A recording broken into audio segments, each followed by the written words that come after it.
The role of the fire and rescue service has expanded really over the years. Going back to pre-war days, fire stations were just put there for response only and generally going to fires. Our role now is wider, and that's why we emphasise the rescue role. So these proposals are really talking about gearing ourselves up to make us fitter and stronger to be able to handle this wider role. So when we're talking about this, it's about responding to flooding, wide range flooding, so we need to be better kitted up and better equipped to do that and have some improvements to the way we train. We're also talking about transport incidents in its widest sense, not just road traffic collisions that we go out to now, but what about our motorways, what about heavier cutting equipment? All of these we're gearing up for the future in Warwickshire.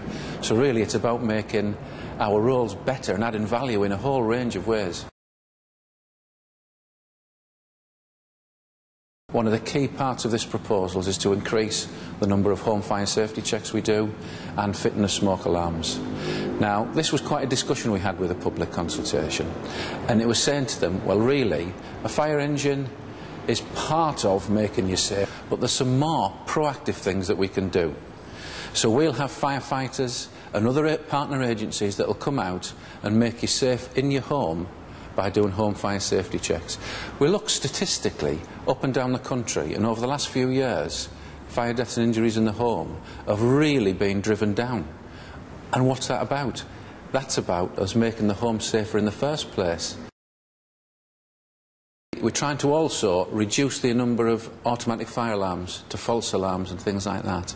And we are confident that with a new policy of reducing our attendance at automatic fire alarms, so that we're not going to the ones that we don't need to go to. We want to do the best training we possibly can for our firefighters. We want to expand our rescue role in a whole range of areas. We want to drive down arson. Car makeup is different and more complicated now. We've got a lot of motorways in this area. We want to enhance our provision for that. So I want to increase our cutting capacity, increase our lifting capacity, and also expand the role of specialist rescue in Warwickshire. These are all the things that the public expect us, now that we are the fire and rescue service and not just a fire brigade. We've gone out for an extended consultation period, and what was really useful to me as a new chief fire officer coming to this area was spending that time when I first came, those few weeks, really face to face with the public. There were some interesting discussions, but they were feeding in things about local risks. They were telling me the concerns of the public about the overall capacity of the fire and rescue service here and to deal with the types of incidents. As a result of the things that they've told me, I personally went out and looked at us at fires and how we were operating and how many fire engines we had there, and all of these things have informed both me, my teams, in our thinking, and that's why we've made some adjustments. Obviously, when we talk about risk and safety, that's my job. I'm a professional fire officer, 28 years service. I wouldn't be making these proposals and going anywhere near them if it was putting undue risk on the public of Warwickshire. What I do is I look out the window and I say, is that making people safe there across Warwickshire? When I go and sit on fire stations and talk to firefighters about what they're up to do on a day-to-day basis, is it going to make them safe? These proposals wrapped together across Warwickshire will make people safer. Certainly in the public consultation events, residents and the public were concerned that we will be closing fire stations. That's true with some of these options, but what I would want to do was move the public's mind away from a building.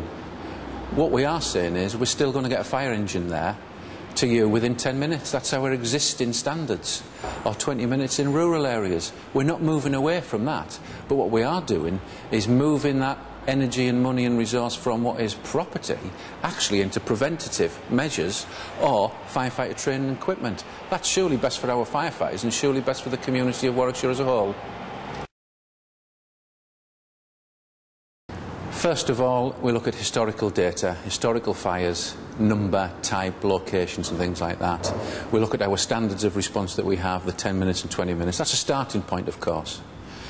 Of course, we've talked to the public and we've listened to some of the views that have come forward there. That's another part of what we've looked at. But also, while I've been here, I've been out and seen us operating at fires personally. I've looked at the risks that Warwickshire have, from the oil terminals in the north of the county, the munitions depot in the south of the county, the heritage that's around, the flooding risks, the Environment Agency footprinting of where flooding is suspected and things like that. You add all of these together and then add some professional judgment with some statistics and talk to firefighters out on the ground and actually find out what are the issues for them. And then you start to form adjustments to your plans to really come back to what's best for the public and what's best for the safety of our firefighters. So there's quite a lot of things. We've also actually invited some of the groups that talked to us in the consultation to come back and actually expand on some of their ideas a little bit more. And that's helped us inform these proposals and these options. So I think it's really been engaging with the public for quite a while now, and it's really beneficial for the future for Warwickshire Fire and Rescue Service.